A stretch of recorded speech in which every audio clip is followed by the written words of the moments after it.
жолубузду жакшы демекчи, биз кайрадан саякаттоону улайбыз. Ошмуга саякат долбоору старт алды. Сиздер менен кайрадан эле Гүлсара Жолчиева жана Айболот Нурланбеков.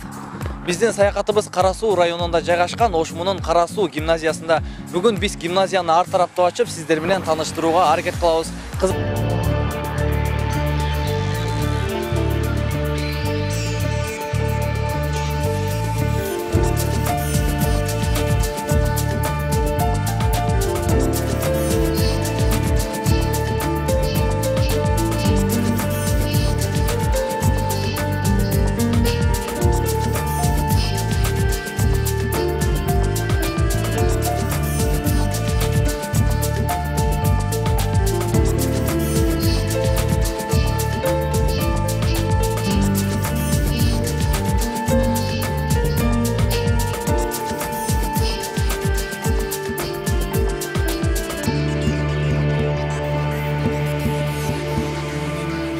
Маанилүү мезгил бул мектеп кез болуп эсептелет.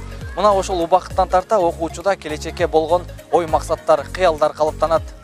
Албетте, мунун баарына билим берген мектептин, мугалимдин деги эле чөйрөнүн таасири зор. Демек, сиздин кайсыл жерден, кимден билим алганыңызда маанилүү маселелерден. Биз болсо азыр ачылганына аз гана убакыт болсо да көптөгөн жетишкендиктерге жеткен, жаңыча билим берүүнү колго алган, көпчүлүктүн көңүлүн өзүнө бурган Кара Суу гимназиясындабыз.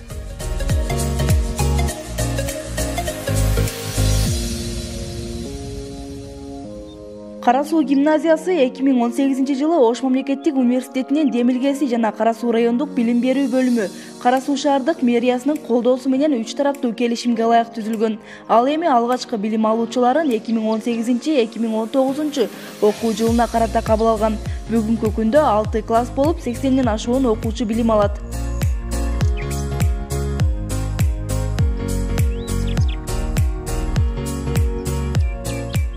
Кечээ олимпиада өткөрүлдү, ошол зоналык, аймактык болду. Ал боюнча биздин 10 окуучубуз районго өттү да.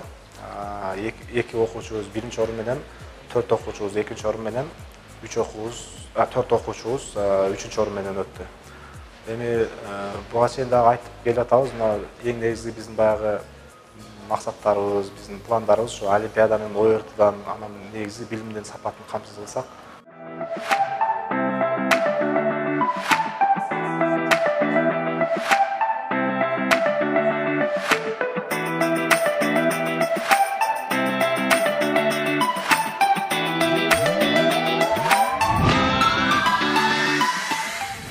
Гимназиянын дагы бир өзгөчөлүгү бул жердеги кесиптик курам жалаң гана жаштардан түзүлгөн. Жалпы жоонунан 20га чукул окутуучулар эмгектенет.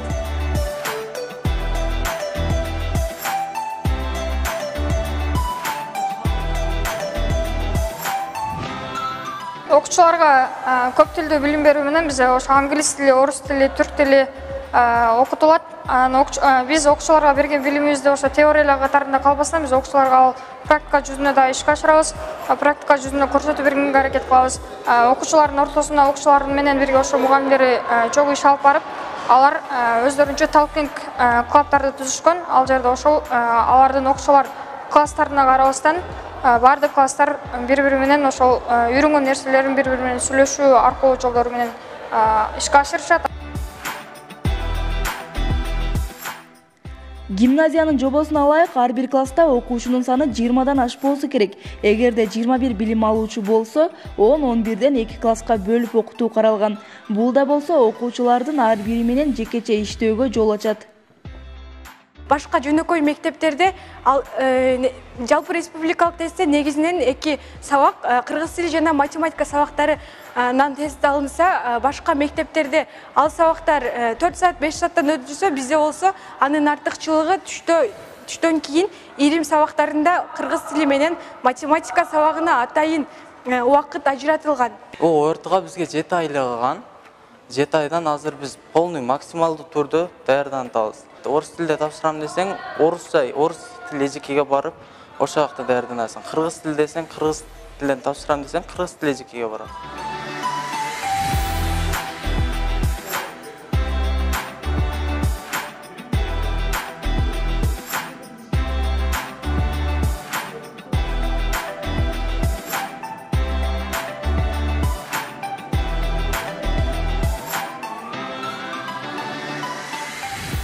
Кара Суу гимназиясында окуган окуучулар бир гана билим алуу менен гана чектелбейт. Аларды ар тараптуу өнүктүрүү да каралган. Маселен, жумасына бир жолу мына ушундай акыл таймаштар уюштурулуп турат.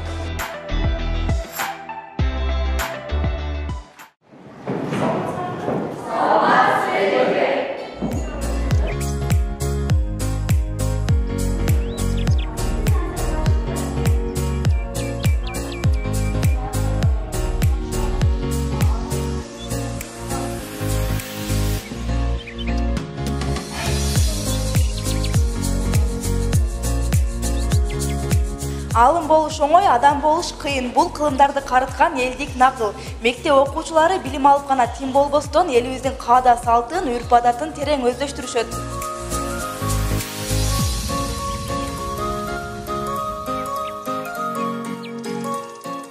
Биз улуттук тарбия сабактарында кыргыздын салт саналарын, үрп-адаттарын, ар бир уул кыз кайсыл нерселерди билиш керек экенин ошол сабакта өтөбүз. Окууну аяктап, жаңы жумушка орношоордо бүтүрүүчүлөрдүн 80% компьютердик билими жоктугунан кыйынчылыктарга туш болоору аныкталган. Буга байланыштуу гимназиянын окуучулары бул жердин босогосун аттагандан тарта эле жаңы технологияларда иштөөнү үйрөнүп башташат.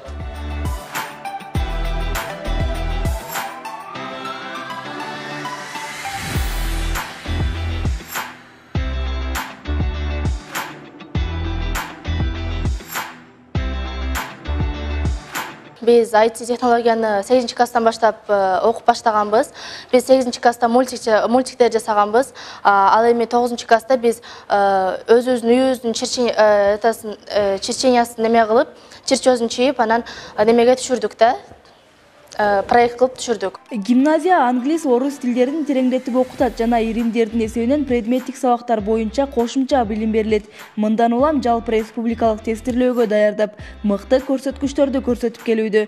2018-2019 окуу жылына карата бүтүрүүчү класстардын тапшырган тестинин жыйынтыгы орточо баллы 152, пайыздык көрсөткүчү 89%.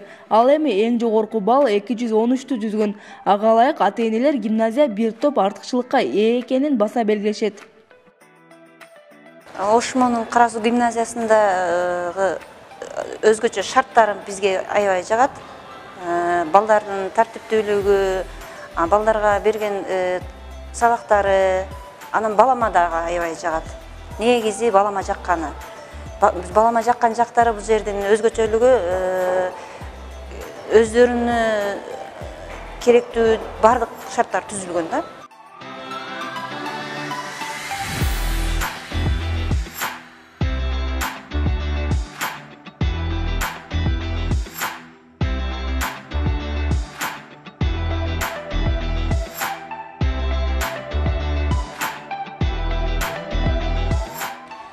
Ошму өзүнчө чоң дүйнө болуп, көпчүлүк адамдардын тагдырына айланып калган десек жаңылышпайбыз.